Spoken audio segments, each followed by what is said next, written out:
चलो बेटा, तो कल हम लोगों ने बात किया था about the voltmeter and ammeter, ठीक है।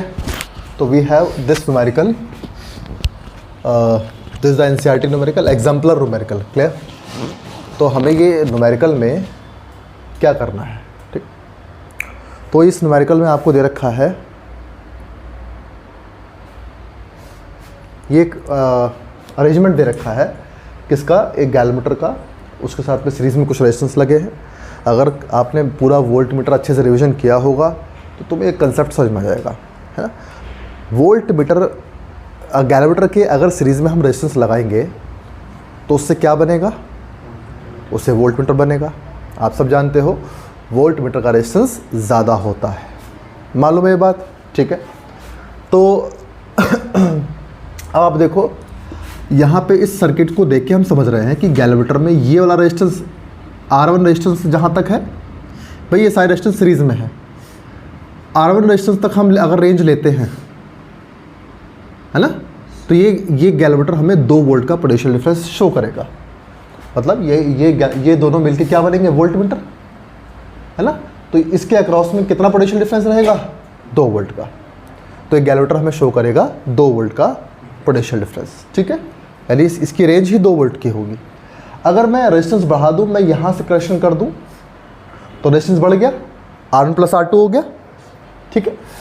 अब आप ही बताओ, रेजिस्टेंस बढ़ जाएगा तो सर्किट में करंट कम हो जाएगी, इसका मतलब क्या है, वोल्ट मीटर का रेंज बढ़ जाएगा, ठीक है। अब ज़्यादा करंट के लिए डिफ्लेक्शन देगा वो। तो अब कितना पड़ेगा, वो 20 वोल्ट पड़ेगा। रेजिस्टेंस बढ़ने से 20 वोल्ट पड़ेगा, ठीक है। यहाँ तक करंट कर दोगे, 3 रेजिस्टेंस सीरीज में हो जाएंगे, रेजिस्टेंस और ज़्यादा हो गया, हमारी रेंज 200 वोल्ट की हो गई। तो आप ये एक बात तो समझते हो, जितना ज़्यादा रेंज होगी उतना ज़्यादा हाई रेजिस्टेंस होगा हमारे वोल्ट मीटर का, ठीक है। तो आपसे पूछा है, ये मल्टी रेंज वोल्ट मीटर बनाया हमने यूजिंग अ गैलमीटर।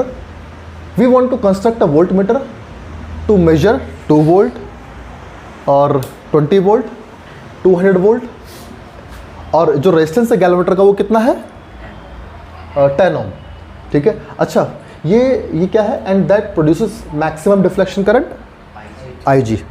IG क्या होती है, फुल डिफ्लेक्शन करंट। जब भी आपको कोई भी मीटर का न्यूमेरिकल करते हो, आप वोल्ट मीटर का न्यूमेरिकल करते हो, तो आपको गैलमीटर की फुल डिफ्लेक्शन करंट चाहिए होती है, ठीक है। तो भाई यहाँ पर हमें IG मिला हुआ है, IG is a full deflection current.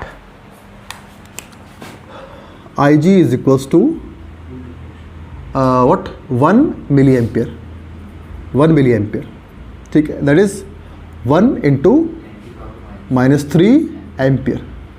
समझ में आ गया, नहीं आ गया, हमें IG मिल गया। अच्छा, गैलमीटर का रेजिस्टेंस हो गया, हमें कैपिटल G लिख देता हूँ, कितने ओम का है, 10 ओम का है, ठीक।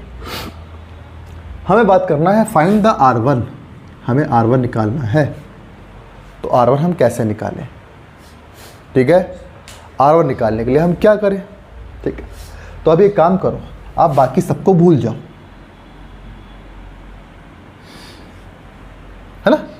अभी क्या लगे, ये दोनों लगे हैं सीरीज में। एक रेजिस्टेंस हो गया गैलमीटर का, ये गैलमीटर का रेजिस्टेंस हो गया, ये हमारा हो गया R1, और इनके अक्रॉस में पोटेंशियल डिफरेंस कितना है, 2 वोल्ट का। मतलब ये 2 वोल्ट का रेंज का वोल्ट मीटर है हमारे पास, ठीक। अब आप बताओ करंट कितनी फ्लो रही है इसमें से, IG, करंट कितनी फ्लो रही है, IG। अगर 2 वोल्ट का ये वोल्ट मीटर है तो 2 वोल्ट पे कितना डिफ्लेक्शन देगा, फुल डिफ्लेक्शन देगा, ठीक। तो फॉर्मूला है, या V = IR लगा दो, या हमारा गैलमीटर का वो रिलेशन हमने निकाला था, क्या निकाला था, R = RS ना, या RV = V/IG -G। या तो ये कर दो, या तो ये कर दो अपना, कल जो हमने प्रूफ किया है, वरना V = IR लगा दो। V कितना है, 2 वोल्ट का, I कौन सी है, IG, R कितना है सर्किट में, G + R1, क्या भाई, है ना। तो यहाँ पर हमें R1 निकालना है। V कितना है 2 वोल्ट का। IG हमारी 10⁻³ एम्पियर बराबर G प्लस R1। तो R1 बराबर क्या आ गया 2 इंटू 10⁻+3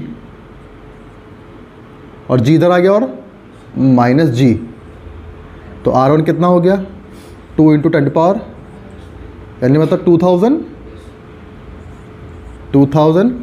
G कितना है 10। तो R1 कितना हो गया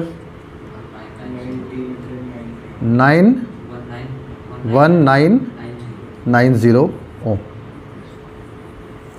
this is the value of R1। अब समझ में आ गया नहीं आ गया बेटा ये बात? ठीक है। अब R1 की वैल्यू हमें मालूम चल गई। अब आ जाओ आगे, किस में आ गए R2 में। अब वैल्यू कितनी है 20 वोल्ट। करंट कितनी फ्लो रही है IG ही फ्लो रही है।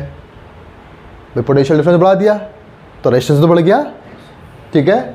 अब भाई करना स्टार्ट कर दो, वही काम फिर से करोगे। ये है फर्स्ट। अब सेकंड केस में फिर से formula V is equals to I into R। तो IG G plus R1 plus R2। ठीक है बच्चों मेरे, है ना? अब आप सबको पता है क्या ये फॉर्मूला लगा लो। ठीक है। अभी यहाँ पे RV क्या था R1। अगर ये फॉर्मूला लगाओगे तो RV क्या है R1। इस केस में RV क्या है R1 प्लस R2 नारायक। दूसरे केस में R1 प्लस R2 है।